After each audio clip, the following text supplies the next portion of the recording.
Hello everyone, आज के इस लेक्चर में हम देखेंगे रैंडम वेरिएबल। ठीक है, तो रैंडम वेरिएबल क्या होता है भाई, इसके अंदर हम देखेंगे डिटेल में। और ये अगर मैं गेट की बात करूं तो गेट के लिए आपका मोस्ट इंपोर्टेंट टॉपिक है भाई, यहाँ से क्वेश्चन रहता है। ठीक है, तो पहले डिफाइन कर देते हैं भाई आपका रैंडम वेरिएबल होता क्या है। ठीक है, तो लिखिए, इसमें कुछ नहीं होता राजे, आपके पास जो सैंपल पॉइंट्स होते हैं ना, उसको हम एक यूनिक नंबर दे देते हैं। ठीक है, नंबरिंग के साथ हम लिखते हैं। ठीक है, एग्जांपल के साथ देखेंगे। पहले डेफिनेशन लिख लीजिए। A random variable is a function or rule which assigns a unique real number to every sample point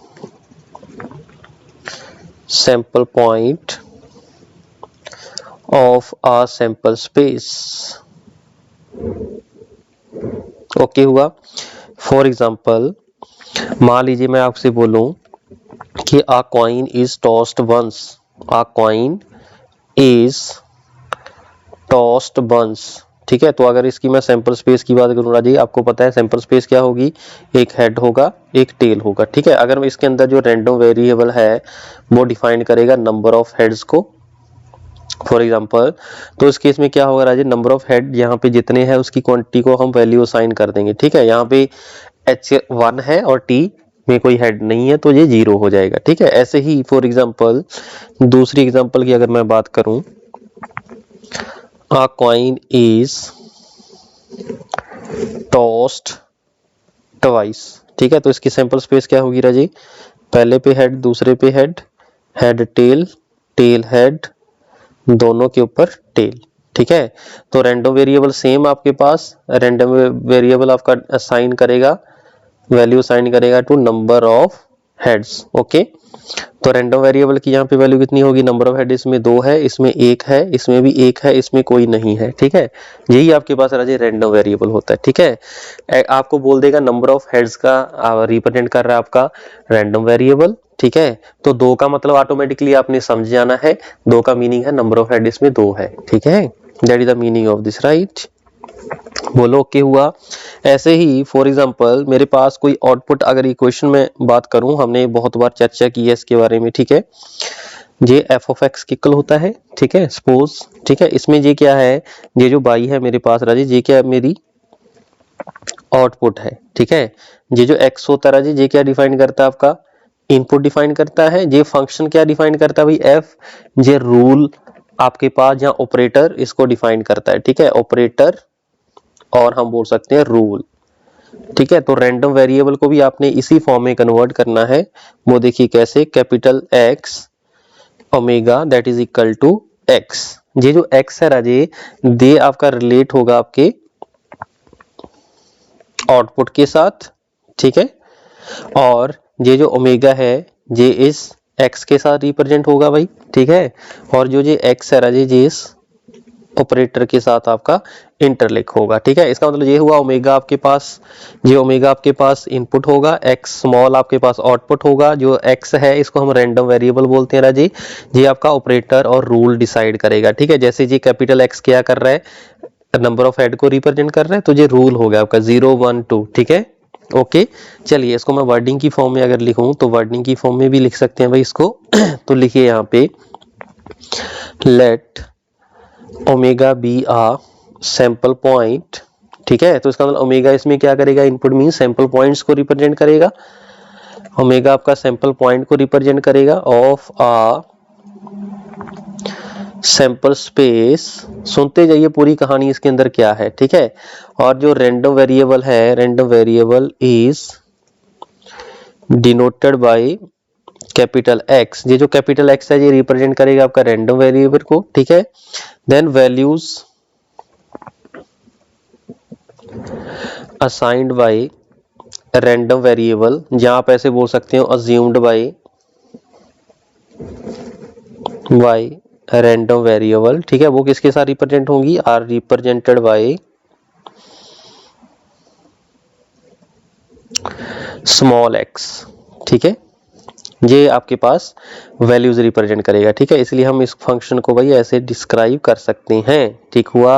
ये जो कैपिटल एक्स है मेरा, ये क्या होगा राजी, रैंडम वेरिएबल। ओमेगा क्या है, सैंपल पॉइंट है।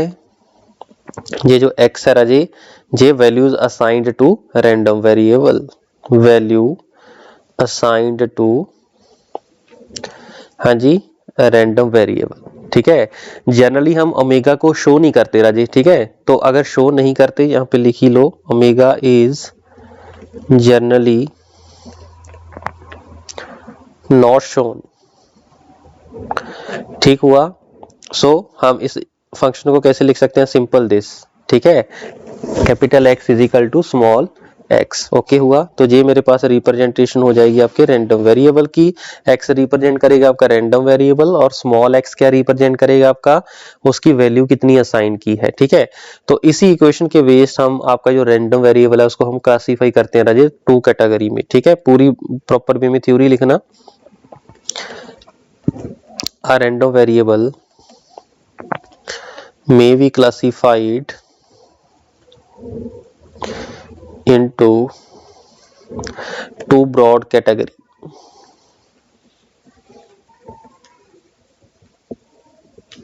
ठीक है।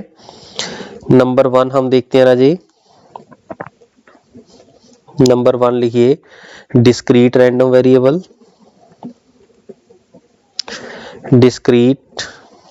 डिस्क्रीटेड रैंडम वेरिएबल, ठीक है। डिस्क्रीटेड वर्ड से आपके पास डिफाइंड हो गया भाई, एक तो कॉन्टिन्यूस सिग्नल होता है, डिस्क्रीट होता है ना। डिस्क्रीट का मतलब होता है पार्टिकुलर वैल्यूज, राइट। तो if random variable assumed values at a finite gap, then it is known as, क्या बोलेंगे इसको राजी, डिस्क्रीट रैंडम वेरिएबल, ओके हुआ। क्योंकि डिस्क्रीट सिग्नल आपका कॉन्टिन्यूस नहीं होता राजी, वो पर्टिकुलर वैल्यूज के ऊपर आपका डिफाइंड होता है, ठीक है। जैसे जे हो गया, सिग्नल एंड सिस्टम में हमने देखा होगा डिस्क्रीट सिग्नल, ठीक है। ऐसे ऐसे होता है, मींस ये पर्टिकुलर गैप के ऊपर डिफाइंड होता है, ठीक है। बाकी जगह ये जीरो रहता है, ठीक है।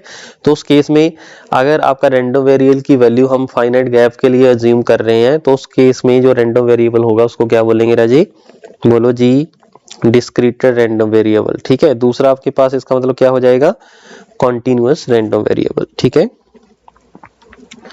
कॉन्टिन्यूअस रैंडम वेरिएबल, ठीक है। इसमें क्या होगा, आपका फंक्शन भाई कंटिन्यूअस होगा, ठीक है। मींस अगर ये 2 पॉइंट है ना, ये 2 पॉइंट के अंदर फंक्शन कैसे भी लाई करेगा, तो अगर मैं यहाँ पे देखूं तो बिटवीन 2 पॉइंट, ये 1 और 2 है, there is infinite point possible है, ठीक है। That is the meaning of this, right. तो हम जब भी डिस्क्रीट वर्ड यूज करते हैं तो वहां पे हम समेशन यूज करते हैं, कॉन्टिन्यूअस के लिए हम क्या यूज करते हैं राजी, इंटीग्रेशन। जी आप ऑलरेडी सिग्नल एंड सिस्टम में जानते हो, ठीक है जी। चलिए, तो इफ रैंडम वेरिएबल, ठीक है, lie between 2 points, then between these points there are infinite gap, ठीक है। क्योंकि दोनों पॉइंट के बिटवीन इनफिनाइट गैप होंगी, ठीक है। So it is continuous random variable, okay हुआ। चलिए अब डालिए एक छोटा सा नोट,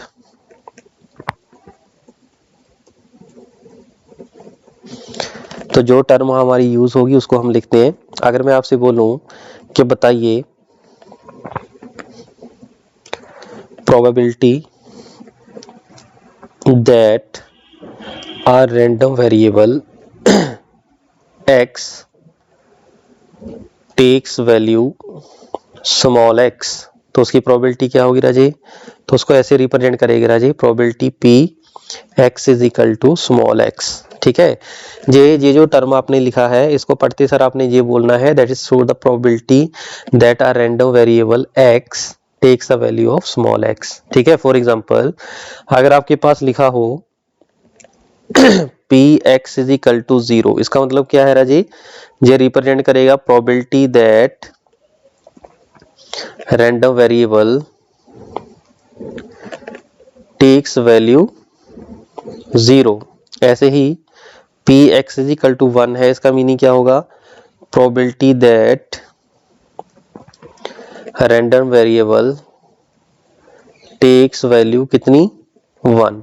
ओके हुआ, हाँ जी क्लियर है। तो नोट को करिए भाई क्लोज, तो नोट को भाई हम कर देते हैं क्लोज। ओके हुआ, चलिए अब देखते हैं कुछ क्वेश्चंस। ठीक है, एक दो क्वेश्चन देखते हैं फिर समझते हैं what is the meaning of random variable. ठीक है, तो 2 coins, suppose 2 coins are tossed simultaneously, let x denotes x आपका भाई डिनोट कर रहा है, डिनोट्स नंबर ऑफ हेड्स। ठीक है, then find probability x is equal to 0, p x is equal to 1, p x is equal to 2, p x is equal to 5।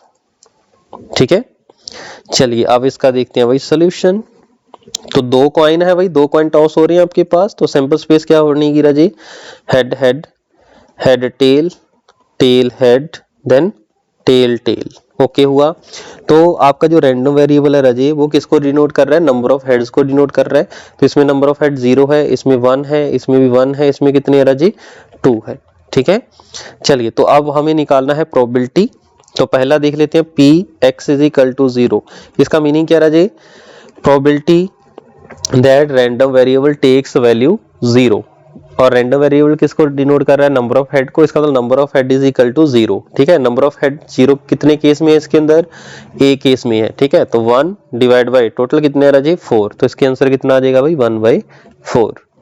ऐसे अगर मैं बोलूं P x is equal to 1, ठीक है, ये जो सेकंड क्वेश्चन है, ठीक है, तो इसमें क्या गिवन है कि नंबर ऑफ हेड 1 हो। ठीक है, तो 1 के लिए आपके 1 कितने केस में है भाई, 2 केस में है, तो 2 डिवाइड बाय कितना हो जाएगा 4, आंसर कितना आ जाएगा 1/2। आगे P x is equal to 2, ठीक है, 2 हेड हो, 2 हेड का केस कितना 1 है। ठीक है, तो कितना आ जाएगा 1 डिवाइड बाय टोटल केस कितने हैं 4, 1/4। ठीक है, next P x is equal to 5। ठीक है, P x is equal to 5 का मीनिंग क्या रहा जी, कि नंबर ऑफ हेड कितने हो 5, क्या इसके अंदर 5 नंबर ऑफ हेड है, बोलो जी, हाँ जी बोलो 5 है इसके अंदर, नहीं है। ठीक है, इसका मतलब क्या हुआ, इसका मतलब ये हुआ इसकी प्रोबेबिलिटी क्या हो जाएगी 0, तो नंबर ऑफ हेड 0 है, डिवाइड बाय 4, आंसर कितना आ जाएगा 0 आ जाएगा। ठीक है, अब अगर मैं यहां से कंक्लूजन देखूं, यहाँ पे x जब 0 था आंसर मेरे पास 1/4 आया, जब मेरे पास x स्मॉल x की वैल्यू 1 है तो आंसर 1/2 आया, जब स्मॉल x की वैल्यू 2 है तो आंसर 1/4 आया, जब स्मॉल x की वैल्यू 5 है तो आंसर मेरे पास 0 आया। ठीक है, तो इसका कंक्लूजन क्या हुआ, कंक्लूजन इसका ये हुआ कि आपका स्मॉल x के साथ आपकी प्रोबेबिलिटी वेरी कर रही है। ठीक है, तो इसका मतलब ये हुआ फ्रॉम above example, हाँ जी, we observe that as x varies then px is equal to x, ये प्रोबेबिलिटी को डिफाइन करता है ना, तो प्रोबेबिलिटी क्या कर रही है, is also very, is also varies. Okay हुआ, तो हम ऐसे बोल सकते हैं हेंस जो P x is equal to x है is a function of x, small x बोल सकते हैं ना भाई। ठीक है, तो मैथमेटिकली कैसे इसको रिप्रेजेंट कर रहे हैं, P x is equal to small X is nothing but function of X, ऐसे बोल सकते हैं भाई, बोलो। तो यहां से फिर आगे की गेम स्टार्ट हो जाएगी। ठीक है, ये इक्वेशन मैंने कैसे बनाया समझ में आया। ठीक है, चलिए तो यहां तक ओके हो गया भाई, बोलो क्लियर है यहां तक, बिल्कुल ओके है sir.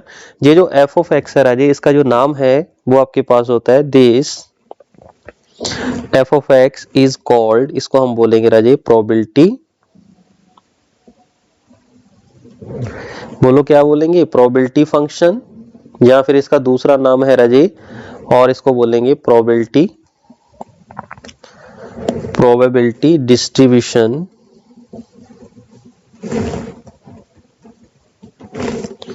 Of random variable x। Okay हुआ। तो इस एफ एफ एक्स को हम बोलेंगे राजे, क्या बोलेंगे, प्रोबेबिलिटी फंक्शन। तो इस प्रोबेबिलिटी फंक्शन के ऊपर हमारे पास कुछ वैल्यूज, कुछ टाइप्स है राजी, वो भी हम देख लेते हैं राजी। ठीक है, तो लिखिए नेक्स्ट पॉइंट्स।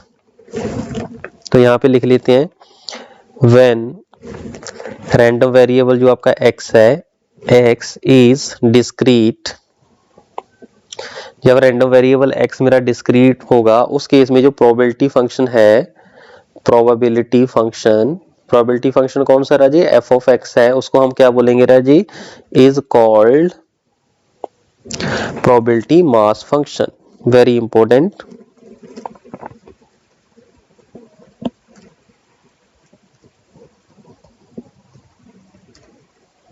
ब्रैकेट में लिखिए इसका PMF, probability mass function. Okay हुआ जहां तक। दूसरा पॉइंट ये है, जब रैंडम वेरिएबल मेरा कॉन्टिन्यूअस होगा, ठीक है, इज कॉन्टिन्यूअस, देन जो प्रोबेबिलिटी आपके पास फंक्शन है, प्रोबेबिलिटी फंक्शन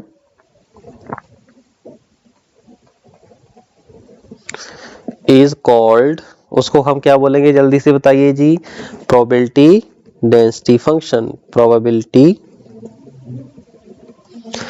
ये जो प्रोबेबिलिटी डेंसिटी फंक्शन है, अगर मैं इलेक्ट्रिकल की बात करूं तो इलेक्ट्रिकल के लिए वेरी इंपॉर्टेंट है, यहां से बहुत क्वेश्चन पूछे गए हैं आज तक। ठीक है, पीडीएफ, इसको हम क्या बोलेंगे राजे, पीडीएफ। ठीक है, तो पीडीएफ आपके लिए वेरी इंपॉर्टेंट है राजे। प्रोबेबिलिटी डेंसिटी फंक्शन, जब x कॉन्टिन्यूअस है, जब x डिस्क्रीट होगा, इसको हम क्या बोलेंगे, प्रोबेबिलिटी मास फंक्शन। ओके, तो this topic is very very important. ठीक है, यहां से क्वेश्चन आपको मिलेंगे। ठीक है, बोलो ओके हो जाएगा। तो सबसे पहले हम स्टार्ट करते हैं probability mass function. Probability mass function,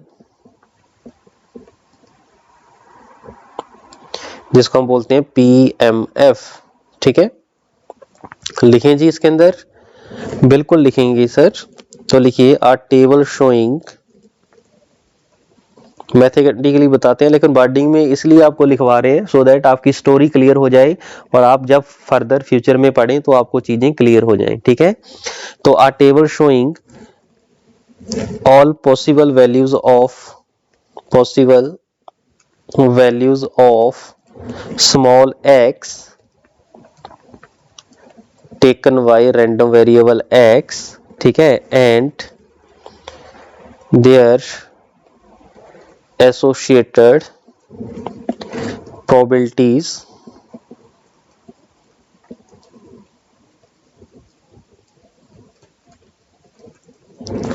as shown, जहां आप ऐसे बोल सकते हो, which is known as PMF।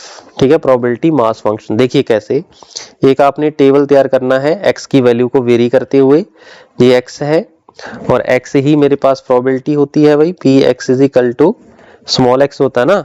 ठीक है, और हम बोल सकते हैं f ऑफ x। ठीक है, तो इसके अंदर x की वैल्यूज मैं वेरी करता जाऊंगा, उसके अकॉर्डिंग मेरी प्रोबेबिलिटीज आती जाएगी। ठीक है, तो एक मेरे पास क्या हो जाएगा राजे, टेबल तैयार हो जाएगा।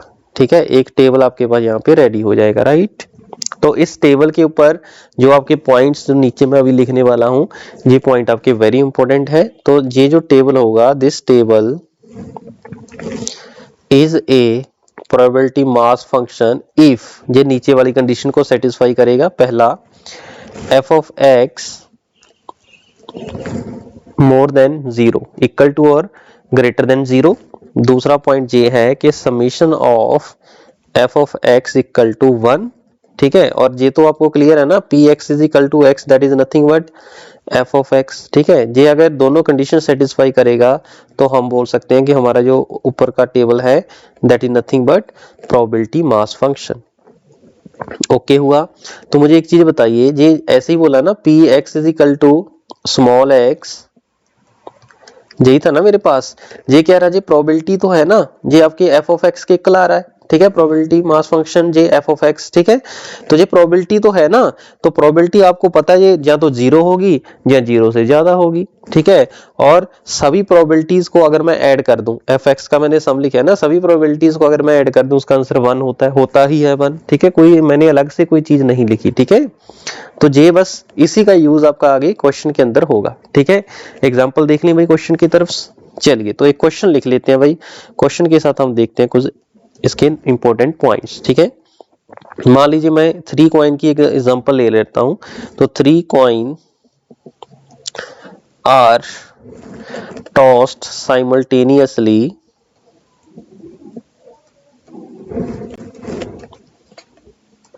then draw the probability mass function for number of heads, ठीक है। तो इसका मतलब x किसको डिनोट कर रहा है राजी, नंबर ऑफ हेड को डिनोट कर रहा है, ठीक हुआ। तो अगर मैं इसकी सैंपल स्पेस की बात करूं तो सैंपल स्पेस क्या बनेगी राजी, तीनों पे head, head head tail, head tail head, head tail tail, ठीक है। फिर क्या होगा, tail head head, then tail head tail, tail tail head, तीनों पे टेल, ठीक है, ये आ जाएगा। तो नंबर ऑफ हेड को रिप्रेजेंट कर रहा है आपका क्या, x, तो इसका मतलब ये हो जाएगा 3, यहाँ पे 2 है, इसमें भी 2 है, 1 है, 2 है, 1 है, 1 है, इसमें 0 है, ठीक है। तो ऐसे मेरे पास बन जाएगा। चलिए तो अगर मैं इसकी प्रोबेबिलिटी की बात करूं, क्योंकि x को आपने वेरी करना है ना, तो x को वेरी करेंगे और आपके पास प्रोबेबिलिटी आप लिखते जाओगे, ठीक है। तो x की वैल्यू कहां तक जा रही है राजे, आप ध्यान से देखो, 0 से लेके 3 तक जा रही है, ठीक है। इसका मतलब पहले हम निकाल लें P x is equal to 0, हाँ जी, 0 वाले कितने केस है राजे, सिर्फ एक ही केस है, 1 divide by total number of sample point in the sample space is 8। ऐसे ही B x is equal to 1 वाले केस देखो कितने हैं इसके अंदर, 1 2 3, तो आंसर कितना आ जाएगा राजे, 3/8। तो probability x is equal to 2 which is equal to 1 2 3, तो 2 वाले केस भी कितने हैं, 3 है, तो प्रोबेबिलिटी क्या हो जाएगी 3/8। तो probability x is equal to 3 which is equal to, हाँ जी 3 वाला केस 1 है, तो आंसर कितना आ जाएगा 1/8, ठीक है। आप सभी प्रोबेबिलिटी को ऐड कर लो, 0 वाली, 1 वाली, 2 वाली, 3 वाली, ठीक है। आंसर आपका कितना आ जाएगा राजे, 1 आ जाएगा, ठीक है जी। तो अब हम इसका ड्रॉ करते हैं पीएमएफ, तो x और यहाँ पे क्या हो जाएगा आपका f ऑफ x, यहाँ आप बोल सकते हो which is nothing but f of x। x की वैल्यू जब 0 थी उस केस में 1/8 आया है, जब 1 है तो 3/8 आया है, जब 2 है तो 3/8 आया है, और जब 3 है तो 1/8 आया है, ठीक है। यही मेरे पास जो टेबल बना रहा जी, दिस नथिंग बट प्रोबेबिलिटी, बोलो जी, प्रोबेबिलिटी मास फंक्शन, ओके हुआ। तो जल्दी से भाई इसको नोट करिए, फिर एक वॉल्स के ऊपर एक क्वेश्चन भाई देखते हैं, ठीक है। तो लिखिए, नेक्स्ट क्वेश्चन रीड करिए जल्दी से। A box contain 5 red and 4 green balls. 2 balls are randomly drawn one after another without replacement and with replacement. Construct the PMF for number of green balls in both the case. ठीक है, तो सबसे पहले हम sample space बना लेते हैं राजी। तो सैंपल स्पेस क्या बनेगी इसकी, ऐसे हो सकती है पहली रेड दूसरी रेड, या पहली रेड दूसरी ग्रीन, या पहली ग्रीन दूसरी रेड, या पहली ग्रीन और दूसरी भी ग्रीन, ठीक है। ये जो x है ये डिनोट कर रहा है आपका नंबर ऑफ ग्रीन बाल्स को, तो इसका मतलब यहाँ पे x की वैल्यू 2 है, यहाँ पे 1 है, यहाँ पे 1 है, यहाँ पे 0 है, ठीक है। तो उसका मतलब हम प्रोबेबिलिटी निकाल लें पहले, P x is equal to 0, क्योंकि x की वैल्यू एक 0 होगी, एक 1 होगी, एक 2 होगी, राइट। चलिए तो x 0 का केस कितना रह जाए कि first red second red, probability of first red second red, ठीक है। इसको फर्दर हम कैसे लिखेंगे, probability of first red into probability of second red when first red is already taken, ठीक है। तो P x is equal to 0, इसकी वैल्यू क्या होगी, पहले हम विदाउट रिप्लेसमेंट देख रहे हैं राजे, तो ग्रीन वाल कितनी है, सॉरी रेड वाल है, तो रेड वाल की जो प्रोबेबिलिटी होगी कितनी होगी, तो रेड वाल कितनी है, यहाँ पे मैं लिख देता हूँ भाई, आर है 5 और ग्रीन है आपके पास 4, तो आंसर कितना आ जाएगा 5/9। विदाउट रिप्लेसमेंट है, एक रेड बाल आपकी बाहर चली गई, तो सेकंड रेड, तो एक तो रेड बाहर चलेगी तो बचेंगी 4/8। ओके हुआ। तो ये मेरे पास आ जाएगा केस राजे विदाउट रिप्लेसमेंट, राइट। ऐसे ही Px is equal to 0 with replacement क्या होगा, पहली रेड वॉल की प्रोबेबिलिटी 5/9, सेकंड वॉल की भी क्या हो जाएगी 5/9, ठीक है। ये है विद रिप्लेसमेंट। ओके हुआ। तो आपके पास Px इज इक्वल टू 0 का केस कंप्लीट हुआ। ऐसे ही हम निकालेंगे Px इज इक्वल टू 1, ठीक है। तो इसके अंदर क्या है भाई, 1 के 2 केस आपके अंदर आ रहे हैं भाई, ठीक है। इसका मतलब दोनों में एक सेटिस्फाई कर गया तो आपका इवेंट सेटिस्फाई हो जाएगा। इसका मतलब इवेंट में क्या होगा राजे, यूनियन होगा। प्रोबेबिलिटी ऑफ, हाँ जी, first red second green union, then first green second red. Okay हुआ। दोनों इवेंट आपस में इंडिपेंडेंट होंगे, means probability of R G plus probability of G of R हो जाएगा। और यहाँ पे क्या होगा राजी, इसका इंटरसेक्शन होगा, ठीक है, इंडिविजुअली। तो मेरे पास जो वैल्यूज निकल कर आएंगी, Px is equal to 1, that is probability of first red into probability of second green plus probability of first green into probability of second red when first green is taken, right। तो हम सबसे पहले देखेंगे without replacement, ठीक है। जब without replacement का case होता है राजे, उसके अंदर आपके उस इवेंट के निकलने से आपके पैरामीटर चेंज होते हैं। फॉर एग्जांपल जैसे फर्स्ट रेड बॉल है ना, तो फर्स्ट रेड बॉल की प्रोबेबिलिटी कितनी होगी राजे, रेड बॉल कितनी है इसके अंदर 5 है, तो 5/9। अब रेड बॉल बाहर चलेगी तो सेकंड क्या है, ग्रीन, ग्रीन कितनी है इसके अंदर भाई 4, तो रेड एक बाहर चलेगी, ठीक है। तो इसका मतलब ये वैल्यू आपकी वेरी कर रही है, ठीक है, मींस इसके ऊपर डिपेंड कर रही है। इसका मतलब इस केस में ये दोनों इवेंट जो होंगे राजे वो इंडिपेंडेंट होंगे, ठीक है, सॉरी डिपेंडेंट होंगे, करेक्ट हुई इतनी बात। लेकिन जब हम विद रिप्लेसमेंट का केस करते हैं उसमें ये ऑलवेज इंडिपेंडेंट होते हैं, ठीक है, ये चीज आपने याद रखनी है, ठीक है जी। प्लस, हाँ जी, फर्स्ट ग्रीन 4/9, अब ग्रीन वाल निकलने से इसकी प्रोबेबिलिटी के ऊपर इफेक्ट आ रहा है, ठीक है, तो 5/8 ये हो जाएगा मेरा विदाउट रिप्लेसमेंट, राइट। ऐसे ही Px इज इक्वल टू, अगर मैं 0 की बात करूं, दैट इज इक्वल टू, हाँ जी, फर्स्ट रेड की 5/9, सेकंड ग्रीन की 4/9 प्लस फर्स्ट ग्रीन की 4/9, सेकंड रेड की 5/9, ठीक है। क्या ये चीज निकलने से, ये गेंद निकलने से इसके ऊपर कोई इफेक्ट पड़ रहा है, नहीं पड़ रहा, पहले भी इतना था अब भी इतना है। इसका मतलब इस केस में ये क्या होंगे, इंडिपेंडेंट होंगे, ठीक है। इस चीज को अगर नोट करके लिखना है तो लिख सकते हो भाई।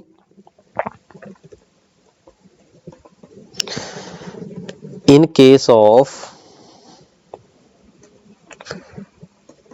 with replacement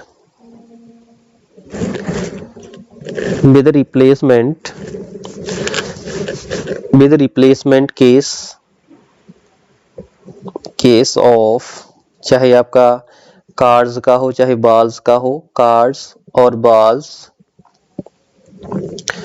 both event are always independent, ठीक है, ये चीज आप भाई नोट कर लेना, ठीक है। लेकिन जो विद रिप्लेसमेंट का केस है उसमें इंडिपेंडेंट नहीं होता, ठीक हुआ। चलिए, तो ये केस हो गया मेरा विद रिप्लेसमेंट का, राइट, बोलो ओके हो जाएगा। हाँ जी, इसको सॉल्व कर लेंगे क्योंकि टेबल बनाना है भाई, टेबल में आपको दिक्कत हो जाएगी अदरवाइज। तो ये 1/2 हो जाएगा, मींस 5/18 आ जाएगा। इसका कितना आ जाएगा, 25/81, ओके। तो इसका देखिए कितना हो जाएगा भाई, 20/81 प्लस 20/81, तो 40/81 आ जाएगा, ठीक है। तो इसका 41/81, इसका कितना आ जाएगा 20/72, है ना। तो 20/72 प्लस 20/, तो 40/72, ठीक है। तो ऐसे हम इसको लिख सकते हैं, राइट। हाँ जी, ओके हुआ। चलिए, तो ऐसे ही हम एक केस और देख लेते हैं। Px इज इक्वल टू 1 का केस आपका हो गया है, यहाँ पे 1 लिखिए भाई, 1। अब हम देखते हैं Px इज इक्वल टू 2 का केस, ठीक है। तो Px इज इक्वल टू 2 का केस, तो इसका मतलब इसमें दोनों क्या आ जाएंगी राजे, ग्रीन वाल्स आ जाएंगी, ठीक है। इसकी प्रोबेबिलिटी क्या हो जाएगी राजे, मैं डायरेक्ट लिख रहा हूं, हाँ जी, विदाउट रिप्लेसमेंट फर्स्ट ग्रीन की प्रोबेबिलिटी कितनी हो जाएगी 4/9, सेकंड की कितनी हो जाएगी 3/8 प्लस फर्स्ट की कितनी हो जाएगी ग्रीन वाल की, बस हो गया यार, कंप्लीट है, क्योंकि इसके अंदर कोई यूनियन तो नहीं था, ठीक है। सिंपल ऐसा आपके पास आ जाएगा, ठीक है।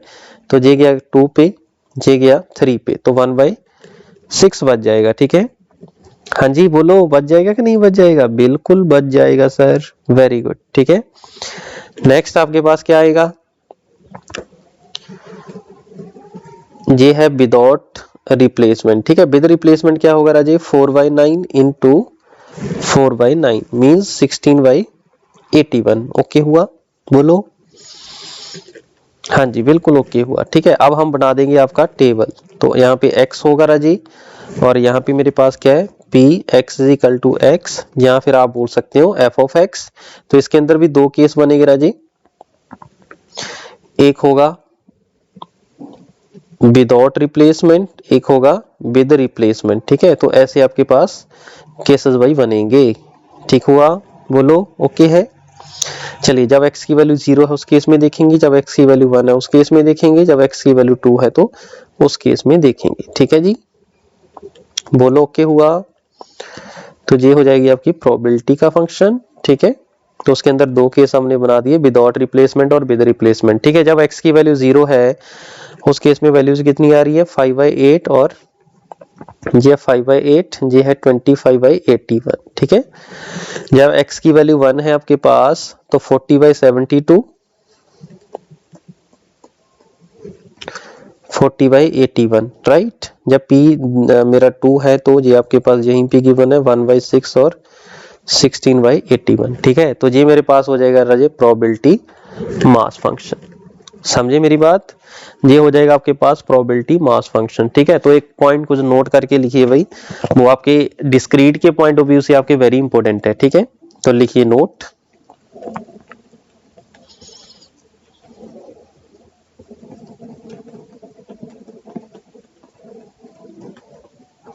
यहाँ पे डालेंगे हम नोट। ठीक है, नोट के अंदर अगर आपके पास लिखा है px is less than a, इसका मतलब क्या है? इट रिप्रेजेंट्स, क्या रिप्रेजेंट करेगा राजी? प्रोबेबिलिटी दैट x, जो आपका x है उसकी वैल्यू क्या है? x takes value less than a। ऐसे अगर मैं बोलूं प्रोबेबिलिटी x जे, अगर मैं बोलूं इसका मीनिंग क्या है?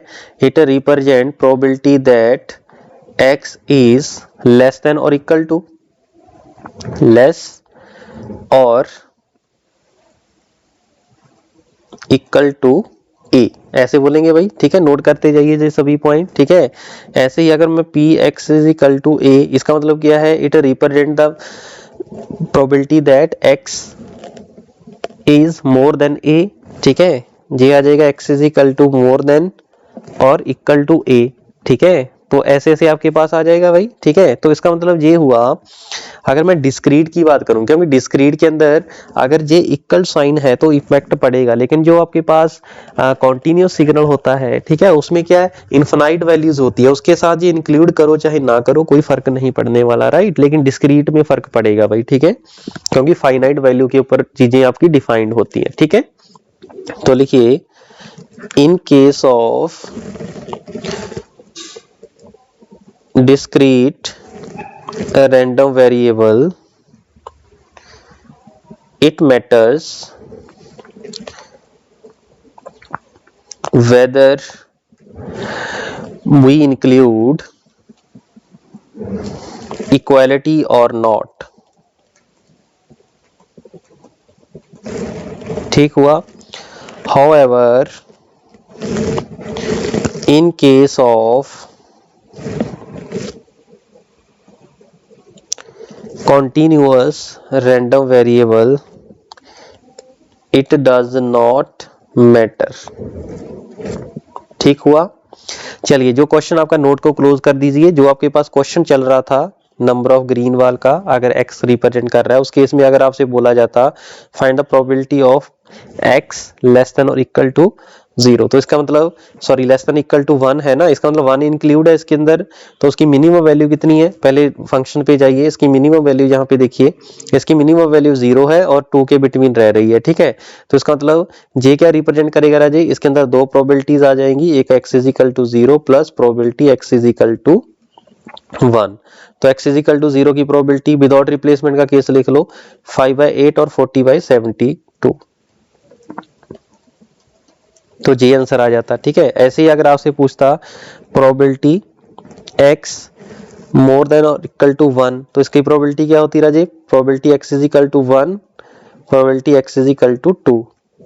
2 से ज्यादा इसकी वैल्यू 3 आ जाती, सॉरी 3 के ऊपर इसकी वैल्यू 0 आ जाती, 4 पे 0, फर्दर इसकी वैल्यू कितनी रहेगी राजे? 0 ही रहेगी। समझे मेरी बात? तो इसका मतलब क्या हुआ? Probability at x is equal to 1 plus 2 के ऊपर कितनी थी? 1/6 थी, 1/6। ठीक है, जे इसका आंसर आ जाएगा। अगर ऐसे ही आपसे पूछ लेता probability x is more then 1, तो x इज मोर देन 1 का मीनिंग क्या होगा? प्रोबेबिलिटी सिर्फ इसके अंदर क्या आएगी? 2 वाली आएगी, दैट इज 1/6। ओके, ऐसे ही अगर आपसे कोई पूछ लेता प्रोबेबिलिटी ऑफ दिस, इसका मीनिंग क्या होता? 0 और 2 के बिटवीन कोई इक्वालिटी साइन है? नहीं है, तो 0 और 2 के बिटवीन क्या है? दिस वन है, इसकी वैल्यू कितनी है रजय? 40/72। समझ रहे हो मेरी बात? तो इस टाइप के भी क्वेश्चन पूछे जा सकते हैं। ठीक है, क्लियर हुआ भाई पॉइंट? तो इसको भाई आप नोट कर लेना। ठीक है, आई होप आपको ये क्वेश्चन समझ में आया होगा। ठीक है, तो नेक्स्ट क्वेश्चन और देख लें एक। चलिए, तो एक क्वेश्चन और देखिए भाई, गेट इलेक्ट्रिकल में आया हुआ क्वेश्चन है, that is in 2007। A loaded dice has following probability distribution of occurrence. तो आपके पास प्रोबेबिलिटी डिस्ट्रीब्यूशन आपके पास गिवन है राजे, एफ ऑफ एक्स की वैल्यू। ठीक है, जी आपके पास एक्स है, जी आपके पास एफ ऑफ एक्स गिवन है। ठीक है, if 3 identical dice are as shown above are thrown, the probability of occurrence of 1, 5 and 6 on the 3 dice is। तो क्या निकालना आपने भाई? तो आपने प्रोबेबिलिटी निकालनी है। इवेंट E1 बनाऊंगा कि पहली डाइस पे 1 आ जाए, दूसरी पे 5 आ जाए, तीसरी पे 6 आ जाए। ठीक है, तो इवेंट E क्या है? Occurrence of value 1, 5 and 6। तो इसका मतलब क्या हुआ? इसका मतलब तीनों की क्या हो जाएगी राजी? इंटरसेक्शन हो जाएगी, मींस 1 इंटरसेक्शन 5 इंटरसेक्शन 6। ठीक है, और दोनों की जो तीनों की तीनों डाइस होंगी राजे आपस में क्या होंगी? इंडिपेंडेंट होंगी, क्योंकि एक डाइस पे तो एक टाइम पे एक ही नंबर आएगा ना, तो दूसरी डाई फेंकूंगा तो पहली डाई फेंकने से दूसरी डाइस के ऊपर कोई फर्क नहीं पड़ने वाला। इसका मतलब डायरेक्टली हम क्या कर देंगे? इसकी मल्टीप्लिकेशन कर देंगे। Probability of 1 occurrence into probability of 5 occurrence into probability of 6 occurring. ठीक है, तो जब x की वैल्यू 1 है, p की वैल्यू जब 1 है, तो उसकी प्रोबेबिलिटी कितनी है राजे? 1/4 है, इनटू जब मेरे पास वैल्यू 5 है राजे, तो 5 के केस में आपके पास वैल्यू कितनी आ रही है? 5 के केस में 1/8 है, और 6 के केस में कितनी है भाई? 6 की 1/4 है, तो ये है 1/4 है। ठीक हुआ, तो इसको आप कैलकुलेट कर लीजिए भाई, that is 16 into 8, that is 128। ठीक हुआ, तो उसका जो प्रोबेबिलिटी आएगा राजे, दैट इज 1/128। ठीक है, 3 4 5 आने की प्रोबेबिलिटी क्या है भाई? 3 के ऊपर कितनी है? 1/8, 4 के ऊपर 1/8 इंटू 5 के ऊपर भी 1/8 है। ठीक है, तो 64 इंटू 8 कर लेना भाई, आपका आंसर आ जाएगा। और 5 के साथ देखो कितना आ जाएगा? 1 to 5 के साथ, हाँ जी, 1 के ऊपर है 1/4, 2 के ऊपर है 1/8 इंटू 5 के ऊपर कितनी है? 1/8। ठीक है, तो क्या ये इसके साथ मैच करेगा? नहीं मैच करेगा। ठीक है, तो आपका आंसर सिर्फ और सिर्फ कौन सा मैच करेगा राजे? Option C. ओके हुआ, बोलो जी, क्लियर है भाई? बिल्कुल क्लियर है सर। चलिए नेक्स्ट एक और हम फंक्शन स्टडी कर रहे हैं भाई, कम्युलेटिव डिस्ट्रीब्यूशन फंक्शन, CDF, इसको बोलते हैं CDF। ठीक है, तो कुछ नहीं है, जस्ट लिखिए a CDF is written as, बस इसको लिखने का तरीका आपके पास अलग है। ठीक है, इट इज रिटन एज, जो f कैपिटल X और स्मॉल x है, ये आपके पास होता है Raje probability of x that is equal to small x। ठीक है, ये आपके पास होता है CDF, ये CDF है। ठीक है, आपने कुछ नहीं करना है, इसका मतलब अगर यहाँ पे कहीं पे भी फंक्शन लिखा हो that is equal to j x equal less than और इक्वल टू स्मॉल x कर देना है। ठीक है, जैसे फॉर एग्जांपल मान लीजिए f ऑफ x मेरे पास 0 है, इसका मीनिंग क्या होगा? Probability x less than equal to 0 given है। अगर f ऑफ x मान लीजिए यहाँ पे 2 गिवन है ना, 2, तो इसका मीनिंग क्या है? प्रोबेबिलिटी x लेस देन और इक्वल टू 2। समझे मेरी बात? बोलो। ओके और ये डिफाइंड होता है आपके पास x की वैल्यू माइनस एक्स से प्लस एक्स के between, sorry in minus infinite to infinite के बिटवीन, ठीक है। जैसे आपके पास ये क्वेश्चन है ना, 3 coin are toss simultaneously that x denote a number of head, construct the CDF। हाँ जी ठीक है। चलिए तो सबसे पहले हमने इसका प्रोबेबिलिटी मास फंक्शन बनाएंगे। सबसे पहले हम कंस्ट्रक्ट करेंगे राजी प्रोबेबिलिटी मास फंक्शन, ठीक है। तो 3 क्वान का आपने प्रोबेबिलिटी मास फंक्शन भाई लिखा था पिछले इसी लेक्चर के अंदर, जो आपने क्वेश्चन नंबर किया था पहला, आई थिंक पहले में किया था। तो मैं यहाँ पे डायरेक्ट लिख रहा हूँ भाई, उसका जो रिजल्ट आया था मेरे पास, x 0 के ऊपर इसकी प्रोबेबिलिटी थी 1/8, 1 के ऊपर 3/8 थी, 2 के ऊपर भी 3/8 थी, और 3 के ऊपर कितनी थी 1/8 थी, ठीक है। तो सबसे पहले आपने प्रोबेबिलिटी मास फंक्शन कंस्ट्रक्ट करना है, ठीक हुआ, बोलो। तो इसकी जो वैल्यू है वो माइनस इन्फिनिटी से लेके प्लस इन्फिनाइट तक आपने कैलकुलेट करनी है, ठीक है। तो सबसे पहले मुझे एक चीज बताइए, इसकी वैल्यू तो सिर्फ कहां कहां पे आएंगी, 0, 1, 2 और 3 पे आएंगी ना, ठीक है। अगर मैं कोई बोलूं आपसे कि f कैपिटल X माइनस 1000, इसका मतलब क्या है, probability that x less than और इक्वल टू माइनस 1000, ठीक है। ये तो क्या आ जाएगा, 0 आ जाएगा, बोलो बिल्कुल सर। तो अगर f ऑफ x माइनस 1 की अगर मैं बात करूं तो प्रोबेबिलिटी x लेस देन और इक्वल टू माइनस 1, इसकी वैल्यू भी कितनी आ जाएगी, 0। इसका मतलब माइनस इन्फिनिटी से लेके इसकी वैल्यू 0 तक, इसकी वैल्यू कितनी आएगी राजी, 0 आएगी, ठीक हुआ। तो अगर ऐसे ही मैं आपसे बोल दूं probability f of x is at 0, that is probability x less than और इक्वल टू 0, ठीक है। लेस देन 0 के लिए तो 0 होगी, लेकिन इक्वल टू 0 पे इसकी वैल्यू कितनी है, 1/8 है। फोर्थ पॉइंट, अगर मैं probability x is equal to 1 की बात करूं तो प्रोबेबिलिटी x लेस देन और इक्वल टू 1 होगा, इसका मतलब इसके अंदर क्या आएगा, probability x is equal to 0 plus probability x is equal to 1, ये दोनों केस आ जाएंगे, बोलो बिल्कुल आ जाएंगे सर। तो क्या होगा इसका आंसर, तो सर इसका आंसर जो होने वाला है मेरा, कितना होने वाला है राजी, बस पहली पुट कर दो भी, 0 पे 1/8 है, 1 पे क्या 3/8, तो आंसर कितना आएगा 4/8, ठीक है।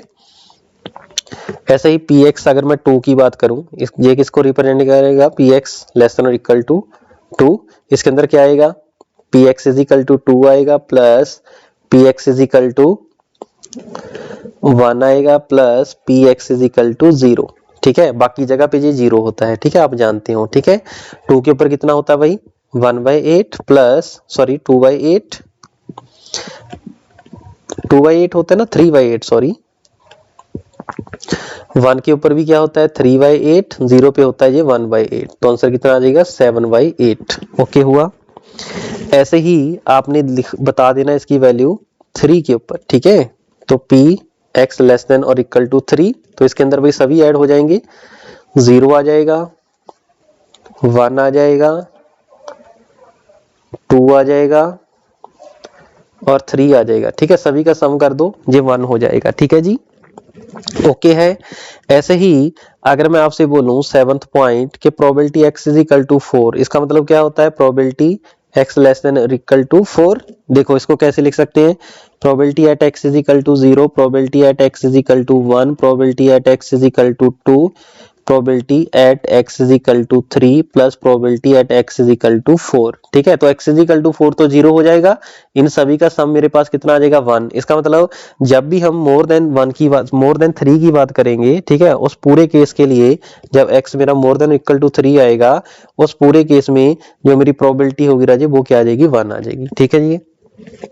चलिए तो अगर मैं इसको ग्राफिकली रिप्रेजेंट करूं तो ग्राफिकली देखिए कैसे इसको रिप्रेजेंट कर सकते हैं, ठीक है। तो ये मेरे पास राजे प्रोबेबिलिटी, सॉरी CDF है विद रिस्पेक्ट टू x है, ठीक है। तो सबसे पहले मुझे एक चीज बताइए, तो अगर मैं सबसे पहले लेस माइनस इन्फिनिटी से लेके 0 तक की बात करूं तो ये क्या रहेगा 0 रहेगा, लेकिन 0 के ऊपर ये 0 नहीं है, 0 के ऊपर इसकी वैल्यू कितनी है राजे 1/8 है, 1/8, ठीक है। मान लीजिए यहाँ पे 1 है, तो 1 पे जाके इसकी वैल्यू 1/8 नहीं है, तो 1 पे जाके इसकी वैल्यू कितनी हो जाती है राजे, बोलो यार 4/8, ठीक है। जो आपने कंस्ट्रक्ट किया राजे CDF वो बता रहे हैं 4/8, ठीक है। तो ये कब तक 2/8 रहेगी राजे, 2 तक जे इतना रहेगा, 2 के ऊपर आते ही इसकी वैल्यू कितनी हो जाती है 7/8। आप कैलकुलेट कर चुके हो, ठीक है। तो ये वैल्यू आपकी 7/8।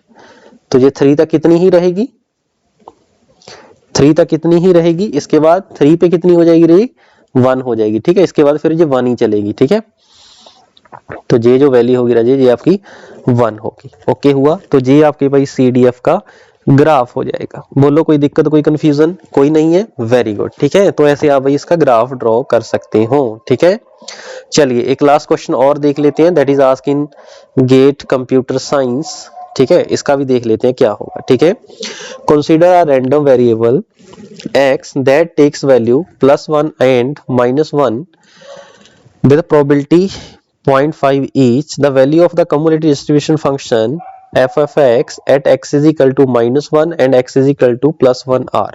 तो आपके पास जो गिवन है Raje probability when x is equal to -1 है, उसके ऊपर इसकी वैल्यू है 0.5 और probability x is equal to 1 इसके ऊपर वैल्यू कितनी है 0.5, राइट। तो आपने CDF निकालना है at x is equal to -1। तो सबसे पहले हम देख लें f x दैट इज -1, ठीक है। इसकी वैल्यू क्या होगी राजे, प्रोबेबिलिटी x लेस देन और इक्वल टू -1। तो इसके अंदर सिर्फ और सिर्फ कौन सा केस आएगा राजे, एक ही आएगा, x इक्वल टू -1। बाकी सब कोई चीज गिवन नहीं है ना, प्रोबेबिलिटी सिर्फ -1 की गिवन है। इस कैटेगरी में सिर्फ -1 आएगा, बाकी इसका मतलब 0 रहेंगे, ठीक है। तो इसका आंसर कितना आ जाएगा राजे, बोलो जी। हाँ जी, ऐसे चलो ऐसे लिख लो, पूरा लिखना है तो पूरा लिख लो, इक्वल टू -1, ठीक है। तो -1 के ऊपर इसकी वैल्यू कितनी है 0.5, बाकी जगह पे कितनी है 0, तो आंसर कितना आ जाएगा 0.5। ऐसे ही आपने CDF निकालना है जब x की वैल्यू है +1, तो इसका मतलब क्या हो जाएगा, प्रोबेबिलिटी x लेस देन और इक्वल टू 1। इसके अंदर दोनों आ जाएंगे राजे, क्योंकि x इज इक्वल टू -1 भी है तो 1 भी है, बाकी क्या हो जाएंगे 0 हो जाएंगे। लिखने की जरूरत नहीं है, ये भी 0.5 है और ये भी 0.5 है, तो आंसर कितना आ जाएगा राजे 1.0। ओके हो जाएगा। तो इसका आंसर कितना आ जाएगा 0.5 एंड 1। तो 0.5 एंड 1 ऑप्शन सी इसका करेक्ट हो जाएगा। ओके हुआ। तो भाई इस टाइप के सिंपल क्वेश्चन पूछे जा सकते हैं, ठीक है। तो मेनली अगर मैं इलेक्ट्रिकल ब्रांच की बात करूं, इलेक्ट्रिकल ब्रांच के लिए जो नेक्स्ट लेक्चर हमारा आएगा probability density function, that is very important, ठीक है। तो जो आपके लिए वेरी इंपॉर्टेंट है, ठीक है। चलिए तो इस लेक्चर में बस इतना ही था, मिलते हैं फिर नेक्स्ट लेक्चर में। Thank you.